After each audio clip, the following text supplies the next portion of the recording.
اعوذ باللہ من الشیطان الرجیم۔ چینل سبسکرائب کریں نیکسٹ ویڈیو وَلَا کے لیے۔ تَقْرَبُوا، اور نہ تم قریب جاؤ، واو اور لا نہ، تقربوا تم قریب جاؤ، مال الیتیم یتیم کے مال کے، تم یتیم کے مال کے قریب نہ جاؤ، الا مگر، باللتی ایسے طریقے سے جاؤ، ہیا جو وہ احسن اچھا ہے، اچھے طریقے سے تم پاس جاؤ جس سے یتیم کو نقصان نہ ہو، حتیٰ یہاں تک کہ یبلغا پہنچ جائے کون وہ یتیم، اشدہ اپنی مضبوطی کو، اپنی جوانی کو،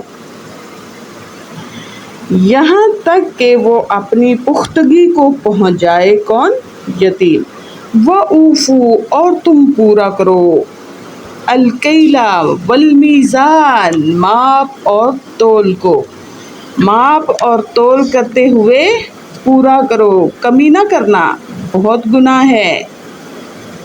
پہلی قوموں میں عذاب آیا اس وجہ سے۔ بالقسط انصاف کے ساتھ، تم ماپ اور تول کو پورا کرو انصاف کے ساتھ۔ لا نکلف ہم نہیں تکلیف دیتے، نفساً کسی جان کو، الا مگر وسعہا اس کی طاقت کے مطابق، ہم کسی کو مکلف نہیں ٹھہراتے عمل کا مگر اس کی طاقت کے مطابق ہی۔ وَإِذَا قُلْتُمْ اور جب تم کہو، فَعْدِلُوا تو انصاف والی بات کہو، جب بولو انصاف سے بولو، نہیں تو چپ رہو، نہیں تو چپ رہو۔ وَلَوْ اور اگر، کَانَ اگرچہ ہے، ذَا قُرْبَى قریبی رشتہ دار ہی کیوں نہ، اگرچہ ہے قریبی رشتہ دار ہی، یعنی تم جب بھی بات کرو انصاف سے کرو، چاہے تمہارے مد مقابل کوئی تمہارا پیارا ہی کیوں نہ کھڑا ہو، تمہارا کوئی عزیز ہی کیوں نہ کھڑا ہو، اور تمہیں اس کے حق میں اگر وہ غلط ہے تو فیصلہ دینا پڑے تو تم وہ حق کہہ دو، مت گھبراؤ پریشانی لو کہ یہ میرا اپنا ہے، میں اسے گھاٹا نہیں دے سکتا، میں اسے جھوٹا نہیں کہہ سکتا، ذلیل نہیں کر سکتا، تو لہٰذا میں نہ اسی کے حق میں جھوٹا فیصلہ دے دوں، یہ نہیں کرنا۔ چاہے کوئی بھی ہو، اپنا، بیگانہ، گورا، کالا، مسلم، غیر مسلم، سب میں جو بھی کھڑا ہے انصاف کہنا ہے، نہیں تو چپ رہنا ہے۔ ویسے جب پتہ ہے نا جھوٹ کیا سچ کیا تو بولنا ہی چاہیے، پھر چپ نہیں رہنا چاہیے، سچ کا ساتھ دینا چاہیے، اس لیے کہ اس سے سچ کو تقویت پہنچتی ہے، اور اگر سچ معلوم ہے تو لوگ جھوٹ کی سائڈ لے رہے ہیں اور آپ بولیں ہی نا، بولنا چاہیے نا، سچ کو تقویت ملتی ہے۔ ذالکم یہی ہے، ذالکم وصاکم بہ، اللہ تعالیٰ نے انہی احکام کا تمہیں تاکیدی حکم دیا ہے، اس لیے کہ لعلکم تاکہ تم تذکرون نصیحت پکڑو، یہ اسی لیے تاکیدی حکم دیا، تاکید کے ساتھ یہ حکم دیے گئے ہیں، ان کو فالو کرنا امر ہے اللہ کی طرف سے، یہ ضرور ہمیں عمل کرنا چاہیے، یہ تاکیدی حکم دیا اللہ تعالیٰ نے اس لیے تاکہ تم نصیحت پکڑو، کہ تم ایسا کرتے کرتے اپنی زندگی کے اندر نیک کاموں کی مشق کرتے کرتے نیک بن جاؤ۔ ایک نیکی کا کام دوسرے نیکی کے کام کو جنم دیتا ہے، جیسی لائن پہ نکلیں گے روح ویسا کام طلب کرنے لگتی ہے، اس کے مطلوبات بڑھ جاتے ہیں، تو لہٰذا اچھے کام کی سڑک پر نکلنا چاہیے، اس لیے کہ اللہ تعالیٰ کی مدد اور نصرت ساتھ ہوتی ہے۔ ایک دفعہ ترجمہ پھر سے سن لیجیے۔ اور نہ تم قریب جاؤ مال الیتیم یتیم کے مال کے، الا باللتی ہی احسن مگر ایسے طریقے سے جو سب سے اچھا ہے، حتیٰ یبلغ اشدہ، یہ تب تک تمہیں الاؤ ہے کہ تم ان کے مال کے اچھے طریقے سے قریب جا سکتے ہو جب تک وہ اپنی پختگی کو، اپنی جوانی کو نہ پہنچ جائے۔ پھر ان کا مال ان کے حوالے کر دو، وہ خود اس میں اپنی بہتری کا کام کریں۔ وَأُوفُوا، اور یہ بھی حکم دیا کہ تم پورا تولو اور ماپو، یعنی تم ماپ، ناپ اور تول کو انصاف کے ساتھ پورا کرو۔ وَلَا نُكَلِّفُ نَفْسًا، اور ہم کسی شخص کو، کسی جان کو، کسی کو بھی تکلیف نہیں دیتے، اِلَّا وُسْعَهَا، مگر اس کی طاقت کے حساب سے ہی۔ وَإِذَا قُلْتُمْ، اور جب تم کہو کوئی بات یا کوئی کام کی بات، یا پھر آج کے دور میں پرے پچار کی بات، کوئی فیصلہ صادر کرنے والی بات، تو کیا کرو؟ فَعْدِلُوا، انصاف کرو۔ وَلَوْ كَانَ ذَا قُرْبَىٰ، چاہے پھر کوئی رشتہ دار ہی ہو، اس کے بارے میں بھی۔ وَبِعَهْدِ اللَّهِ، اور اللہ کے عہد کو پورا کرو۔ اوفو، پورا کرو، اور اللہ کے عہد کو پورا کرو۔ ذالکم، یہی، وصاکم، وصیت کرتا ہے تمہیں اللہ تعالیٰ تاکیدی، تاکہ تم نصیحت پکڑو۔ اللہ تعالیٰ نے ان احکام کا تمہیں تاکیدی حکم دیا ہے، وصا ماضی کا صیغہ ہے، حکم دیا ہے بھی اس کا، تاکہ تم نصیحت پکڑو۔ اب اللہ تعالیٰ اولیاء کو نصیحت کر رہے ہیں، تاکید کر رہے ہیں۔ اولیاء کون ہیں؟ جو یتیموں کو پال رہے ہیں، یتیموں کی سرپرستی کر رہے ہیں۔ اللہ نے انہیں حکم دیا کہ تم اپنے لالچ، ہوس یا اپنے مال کو بڑھانے کے لیے یا اپنے فائدے کے لیے یتیموں کا مال نہیں یوز کرو۔ اگر ان کا باپ ہوتا تو وہ تمہیں اپنے بچوں کا مال اس طرح سے دیتا بھلا؟ جیسا ایک باپ سوچتا ہے نا، تو وہ تمہیں جس کام کے لیے نہیں دیتا تم نہ لو۔ اب ان کا باپ تو ہے نہیں ان کی فکر کرنے والا، اب اللہ نے فکر کی۔ اللہ نے کہا کہ تم ان کے مال کے پاس مت جاؤ، ہاں ایسے طریقے سے تم ان کا مال استعمال کر سکتے ہو جس میں بھلائی ہے۔ اور وہ کیسے ہے بھلائی؟ کہ تم ان کا مال لے لو اور اس کو تجارت کرو، اس میں اللہ تعالیٰ اضافہ کرے اور کام زیادہ سے زیادہ بڑھتا جائے۔ پھر منافع بھی اگر کچھ وہ تھوڑا بہت اندر سے لے لیتا تو یہ بھی زیادتی نہیں، کیونکہ اس کا مال تو اس سے بھی دگنا ہو رہا ہے اور اسے اس کی محنت کرنی پڑ رہی ہے، یہ تجارت کر رہا ہے، یہ اپنی مزدوری تو لے سکتا ہے، اگر نہ لے تو اس کی مرضی ہے۔ تو اس کے ساتھ ساتھ مال یتیم کا جو ہے اس کو ایسی چیز میں انویسٹ کرا دینا آگے کسی سے کہ وہ اس میں جو اضافہ ہوتا رہے، ایسا نہ ہو کہ یتیم کے بڑا ہونے تک اس کا مال جو ہے کھایا پیا جائے۔ اس کی اصلاح کے لیے اور اس کی زیادہ ہونے کے لیے اس کا کوئی نہ کوئی اصلاحی قدم اٹھانا یہ جائز ہے۔ اور یہ جائز نہیں کہ تم آنے بہانے سے اپنی ہی ضرورتوں کو پورا کرنے کے لیے اپنا پیسہ پڑا رہنے دو اور یتیم کا کہو کہ اس کا میں کھا لوں، کون ہے مجھے روکنے والا؟ تو یہ غلط ہے، اس سے اللہ پاک نے منع فرمایا ہے۔ اور پھر یہ بھی بات ہے کہ جب بچہ بھی چھوٹا ہے، پہلے جب یہ اگلی آیت نازل ہوئی نا کہ اللہ تعالیٰ نے فرمایا ان الذین یأکلون اموال الیتامی ظلما، کہ بے شک وہ لوگ جو کھاتے ہیں اموال الیتامی، یتیموں کا مال، ظلم سے ہے۔ تو صحابہ اکرام کی یہ لائف تھی، ان کا یہ ایمان تھا کہ انہوں نے فوراً سارے کے سارے لوگوں نے جو یتیم کے سرپرست تھے انہوں نے یتیموں کا کھانا ہی الگ کر دیا، ایسا نہ ہو کہ ان کا لقمہ کوئی ہمارے پیٹ میں چلا جائے۔ محنت بھی بڑھ گئی، اب انہیں جہاں ایک ہنڈیا پکانی پڑی وہاں اگر ایک یتیم ہے تو اس ایک کی الگ پکانی پڑی، اپنا الگ آٹا بنانا ہے تو اس ایک یتیم کا اتنا کو الگ بنانا ہے۔ ایسے تھوڑی تھوڑی چیزیں اس کی بناتے بناتے اب جو یتیم نہیں کھائے گا بچ جائے گا تو وہ تو ضائع ہو جائے گا۔ تب تو فریزر وغیرہ نہیں ہوتے تھے نا، وہ باسی ہو جاتا، یا تو وہ بچے کو باسی کھانا پڑنا تھا تو یا پھر وہ ویسٹ کرنا چاہیے تھا۔ اب اس طرح بھی یتیم کا مال ضائع ہونے لگا۔ یہ بات نبی صلی اللہ علیہ وآلہ وسلم تک پہنچی تو آپ صلی اللہ علیہ وآلہ وسلم نے فرمایا کہ اللہ تعالیٰ صاف صاف حکم نازل کر رہے تھے نا کہ کیا کرو، اصلاح، قل اصلاح۔ نبی صلی اللہ علیہ وسلم نے فرمایا یسألونک عن الیتامی قل اصلاح، کہ یہ لوگ تم سے یتیموں کے بارے میں سوال کرتے ہیں تو تم بتا دو کہ اصلاح کے طور پر تم انہیں ہاتھ لگا سکتے ہو۔ اور اصلاح کیسے، وہ میں نے آپ کو 2 طریقے بتائے۔ ایک طریقہ کہ وہ ان کی تجارت کرے، کسی کام میں انویسٹ کرے، دوسرا طریقہ کہ ان کا کھانا اپنے کھانے سے ملا لیں تاکہ ان کا کھانا ضائع نہ ہو اور آپ کو محنت نہ زیادہ پڑے۔ اب آپ یہ نہیں کریں گے کہ اس کے 1 روٹی کھانی ہے تو آپ 2 روٹیوں کا آٹا اس کا ڈالیں، آپ کو پتہ ہے کہ وہ اتنی کھاتا ہے تو آپ اتنا ڈالیں، ادروائز وہ ایک دن تھوڑی بھی کھا لیتا، جو بچ جاتا اس میں آپ کو کوئی گناہ نہیں، کیونکہ آپ نے وہ لالچ سے نہیں زیادہ ڈالا تھا، آپ نے اس کے حساب سے ڈالا تھا، لیکن وہ اس سے نہیں کھایا گیا، ضائع نہیں ہوا۔ وہ اس لیے تو اللہ کے اصول ہیں کہ اللہ نے کہا کہ تم ملا لو، تمہاری محنت بھی آسان ہو جائے اور یتیم کا ضائع بھی نہ ہو۔ یہ بھی آپ کر سکتے ہیں کہ اگلے دن آپ اس کا اور تھوڑا لے دیں جتنا اس نے کھانا ہے، کہ اس کا کل میں نے کھا لیا تھا۔ یہ تو آپ کے ایمان پہ ڈیپینڈڈ ہے نا۔ تو اس طرح سے نہیں حرج، ورنہ اس طرح سے ضرور حرج ہے کہ اگر ہماری نیت میں کوٹ ہے تو اللہ تعالیٰ ہماری نیتوں کی اصلاح فرمائے۔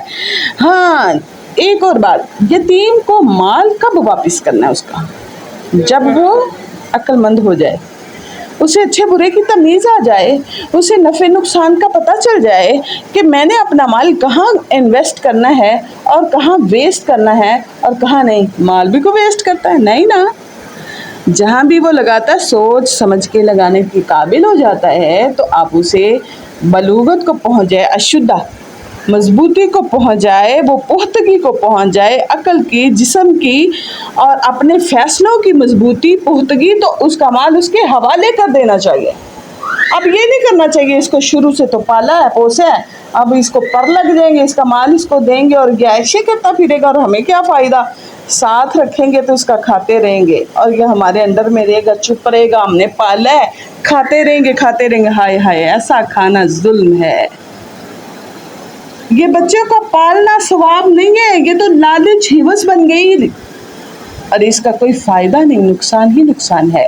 اللہ کے عذاب کے منتظر رہیں وہ لوگ جو یتیموں کے مال پر لالچ کی نظر رکھتے ہیں۔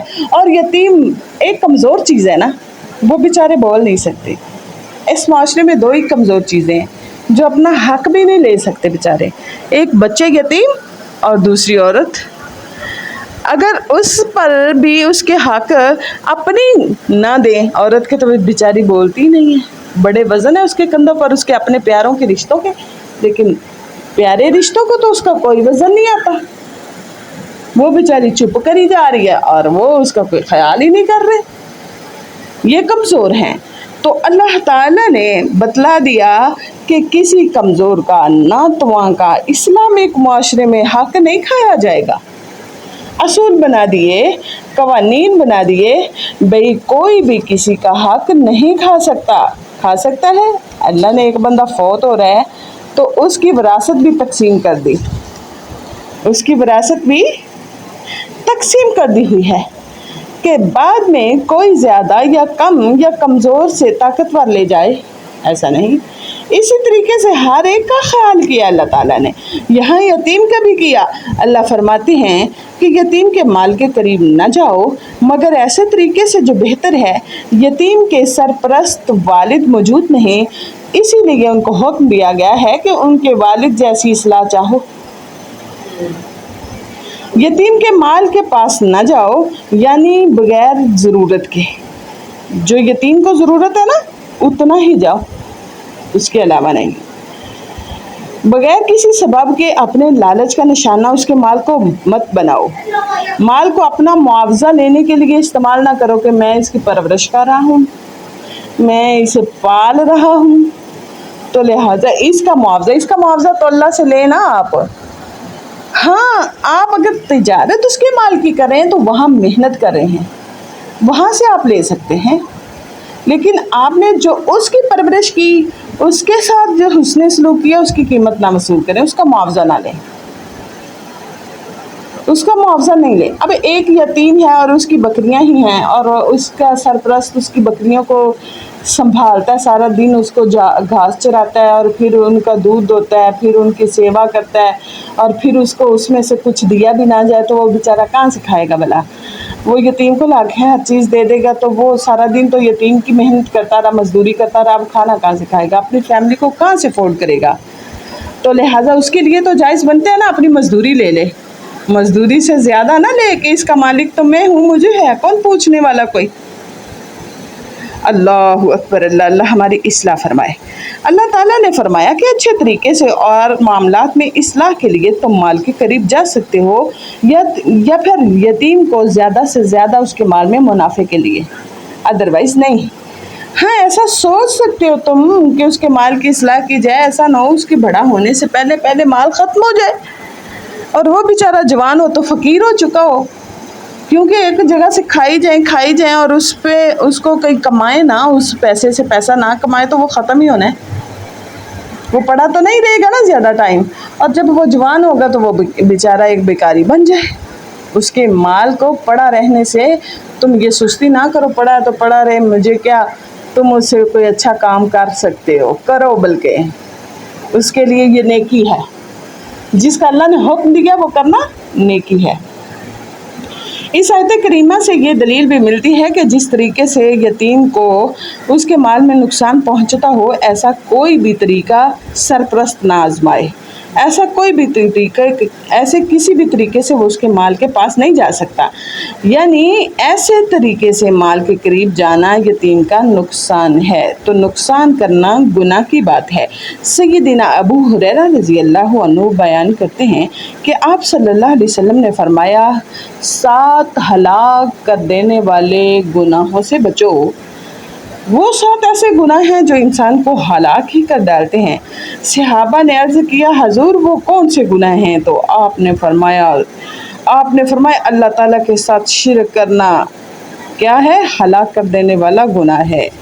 جادو کسی کو کرنا، کسی کو تکلیف پہنچانے کے لیے یا خود کے فائدے کے لیے جادو کا استعمال کرنا، یہ بھی ہلاک کر دینے والا گناہ ہے. آج کل لوگ نہ کہتے ہیں میں نے کون سے کسی کو یعنی کہ نقصان چاہے، میں نے تو بھلے کے لیے جادو ڈالا ہے، میں نے تو چاہا تھا کہ خاوند بیوی کا بن جائے اس لیے جادو ڈالا، میں نے تو اس لیے ڈالا ساس بہو کی بن جائے، میں نے تو اس لیے ڈالا بہو ساس کی بن جائے، یہ تو سب فائدے کے لیے ڈالا. اوہو، جادو گناہ ہے اور ہلاک کر دینے والا گناہ ہے. تم اللہ سے آگے نہیں جا سکتے، تم دعاؤں سے اللہ سے لو نا.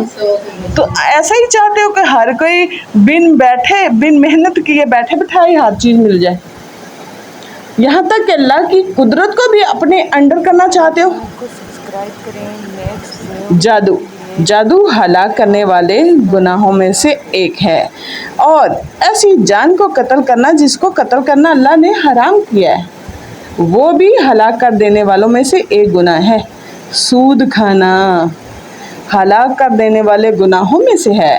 یتیم کا مال کھا لینا ہلاکت ہے، یعنی ایسے گناہوں میں سے ہے جو ہلاکت کا باعث بنتے ہیں. میدان جنگ سے بھاگنا بھی اور بھولی بھالی پاک دامن عورتوں پر تہمت لگانا بھی ہلاک کردہ گناہوں میں سے ایک ہے جو انسان کو ہلاکت میں ڈال دیتے ہیں. ان میں سے ہے یتیم کے مال کے ساتھ جو بہترین طریقہ ہے اسے سرپرست استعمال کر سکتا ہے. اس آیت سے ہمیں یہی پتہ چلتا ہے. اللہ تعالیٰ نے ہمارے لیے بہترین اصول بتلائے ہیں اور ان اصولوں پہ عمل کرنا ضروری ہے، کیونکہ اللہ تعالیٰ نے ذالکم وصاکم بہ ان کا تاکیدی حکم دیا ہے. یہ کرنا ہے، ہر مسلمان کو یہ کرنے ہیں. تو لا نکلف نفسا الا وسعها، اللہ نے کسی جان کو اس سے زیادہ بوجھ نہیں ڈالا. اب یہ بوجھ تھا نا، ایک یتیم بچہ ہے تو اس کا کھانا الگ پکائیں، اللہ نے کہا نہیں، نہ ساتھ ملا لو. وہ جب لوگوں نے یہ سنا کہ یہ ظلم ہے تو انہوں نے کھانے الگ کر دیے. پھر اللہ نے کہا نہیں، تم ان سے کہو کل اصلاح کے طور پر آپ اکٹھا کر سکتے. پھر انہوں نے اکٹھا کر لیا. اب اللہ کسی کی جان سے طاقت جتنی اس کی جان اٹھا سکتی ہے اس سے زیادہ تو نہیں اس پہ بوجھ ڈالتے.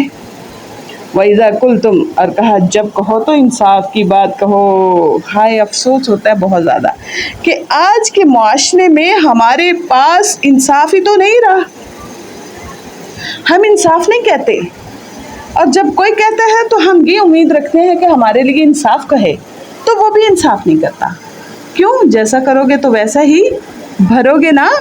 اس طریقے سے پورا معاشرہ بے انصافی کی زد میں ہے اس وقت. ہر کوئی بے انصاف ہے، ہر کوئی اپنوں کو فیس کرتا ہے اور اپنوں کو پروٹیکٹ کرتا ہے، اسے بچاتا ہے بس. دوسروں کو چاہے بھاڑ میں جائے، وہ چاہے وہ بے انصافی کا ہی شکار کیوں نہ ہو جائے. ہمیں بس اپنا دامن بچانا ہے، اپنے بچوں کا بچانا ہے، اپنی بہنوں کا، بھائیوں کا، اپنے گھر والوں کا، اپنے عزیزوں کا، قارب کا، اپنے فرمائشیوں کا، شفاعت کا. انصاف کا تو تقاضا ہی نہیں رہا ہے. اب کون انصاف کرتا ہے؟ بس ٹھیک ہے، ضرورت ہے، سب کو پتہ ہے، ایسا ہی چلتا ہے. ایک ہم بھی ایسا فیصلہ کر لیں گے تو کوئی قیامت نہیں آ جائے گی، قیامت تو آئے گی. اب ایک قدم آپ نے بے انصافی میں رکھا ہے تو اگلا قدم بھی وہاں ٹکے گا. ایسے ایسے آپ مکمل بے انصاف ہو جائیں گے. انصاف کا فرق مٹ جائے گا، آپ کی روح ختم ہو جائے گی، مر جائے گی. کون بتلائے گا آپ کو حق کیا ہے، انصاف کیا ہے؟ اس لیے جب بھی کوئی کام غلط کرتے ہو، انر وائس بولتی ہے، اندر کی آواز اٹھتی ہے، ایمان جاگتا ہے، جھنجھوڑتا ہے، تو اس کی بات سنیں. اللہ نے کہا انصاف کرنا چاہے کو اپنا پیارا ہی نہ کھڑا ہو آگے. یہ نہیں کہ کوئی اپنا پیارا کھڑا ہے تو آپ بے انصافی کی بات کہہ دو. ایک فاطمہ، نبی صلی اللہ علیہ وسلم نے اس کے حق میں فیصلہ دیا، وہ چور تھی کہ اس کے ہاتھ کاٹ دیے جائیں. حدیث ہے، اس کا مفہوم میں بیان کریں کہ جب انہوں نے سوچا سنا تو یہ تو بڑا سخت فیصلہ ہے. انہوں نے آپس میں کہا ہم تو عزت والے قبیلے کے ہیں، تو ہم اللہ کے نبی سے نہ کوئی نہ فرمائش فرموش کر کے نا جان چھڑائی کرنے، کوئی اور ان سے کہتے ہیں کہ ہمارے سے نا معاوضہ وغیرہ لے لیں اور نہ ہاتھ نہ کاٹیں. اب انہوں نے محرہ بنایا آپ صلی اللہ علیہ وسلم کے منہ بولے بیٹے کو، کہتے ہیں کہ آپ ذرا سفارش کریں، اللہ کے نبی آپ کی بات نہیں ٹالتے. تو جب انہوں نے جا کے نبی صلی اللہ علیہ وسلم سے کہا تو آپ کو بڑا دکھ ہوا کہ یہ لوگ مجھے بے ایمانی، بے انصافی پہ اکساتے ہیں. میں امیروں کا قانون یہ بنا دوں اور غریبوں کا وہ بنا دوں جو ان کو پسند نہیں، امیر شہزادوں کو. تو غریبوں کی کمر توڑ دوں میں ہر لحاظ سے. مجھے تو غریبوں کا پیشوا رہنما بنا کے بھیجا گیا ہے، اور دین بھی غریبوں سے شروع ہوا ہے. میں غریبوں کے ساتھ بے انصافی تو نہیں کر سکتا. آپ صلی اللہ علیہ وسلم نے فرمایا سنو لوگو، اگر اس فاطمہ کی جگہ فاطمہ بنت محمد بھی ہوتی تو حکم یہی ہوتا. سبحان اللہ، سبحان اللہ. یہ ہے انصاف. مد مقابل کوئی بھی ہو، انصاف ہونا چاہیے. یہ نہیں دیکھنا سامنے والا کون ہے، بس آپ کو یہ دیکھنا ہے مجھے انصاف کرنا ہے. اگلی بات اللہ نے فرمائی ہے وَبِعَهْدِ اللَّهِ أَوْفُوا، اللہ کے عہد کو پورا کرو. اللہ کے عہد کو کیا کرنا ہے؟ پورا کرنا ہے. اور ساتھ ہی فرمایا ناپ اور تول کو انصاف کے ساتھ پورا کرو، یعنی ناپ تول کو پورا کرنے کی ذمہ داری انصاف کے ساتھ ادا کرو. جب تم کوشش کرو گے تو کوتاہی نہیں برتو گے تو لا علمی سے اگر کوئی آگا پیچھا ہو گیا تو اللہ معاف کرنے والا ہے. اللہ رب العزت نے کم تولنے اور ماپ والوں کے بارے میں فرمایا ہے قرآن مجید کے اندر وَيْلٌ لِّلْمُطَفِّفِينَ وَيْلٌ لِّلْمُطَفِّفِينَ الَّذِينَ إِذَا اكْتَالُوا عَلَى النَّاسِ يَسْتَوْفُونَ وَإِذَا كَالُوهُمْ أَو وَّزَنُوهُمْ يُخْسِرُونَ. ناپ تول میں کمی کرنے والوں کے لیے بڑی ہلاکت ہے. وہ لوگ جو لوگوں سے ناپ کر لیتے ہیں اس حال میں کہ انہیں پورا لیتے ہیں. جب لوگوں سے ناپ کر لیتے ہیں تو پورا لیتے ہیں، جب انہیں ناپ کر دیتے ہیں تو کم دیتے ہیں، تو انہیں کم دیتے ہیں. موطا امام مالک میں سیدنا ابن عباس رضی اللہ عنہ نے بیان فرمایا کہ جس قوم میں خیانت کا رواج ہو جائے اللہ تعالیٰ ان کے دلوں میں رعب ڈال دے گا.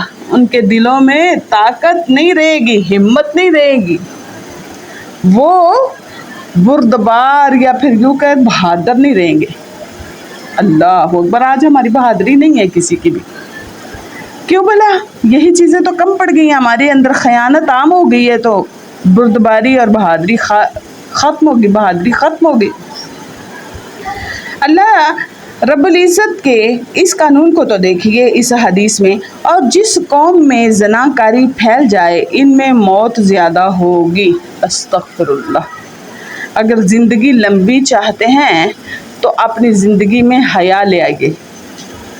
زندگی جتنی بھی ہوگی اللہ اس میں برکت ڈال دیں گے.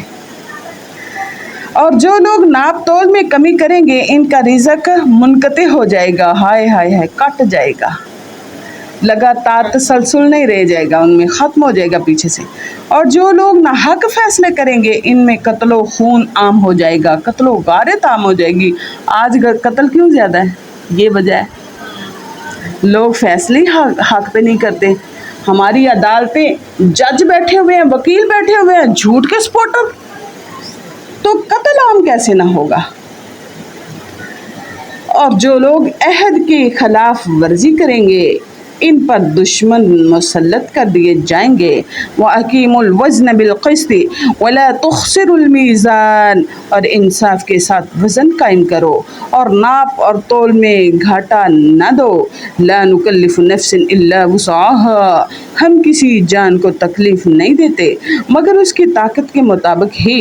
اللہ تعالیٰ کسی پر اس کی طاقت سے زیادہ بوجھ نہیں ڈالتے، یعنی ہر ایک کو اس کی قدرت کے مطابق مکلف بناتے ہیں. یعنی اگر لین دین میں لا علمی میں کوئی کوتاہی ہو جائے تو اللہ معاف کر دیتے ہیں. اللہ تعالیٰ معاف کرنے والے ہیں.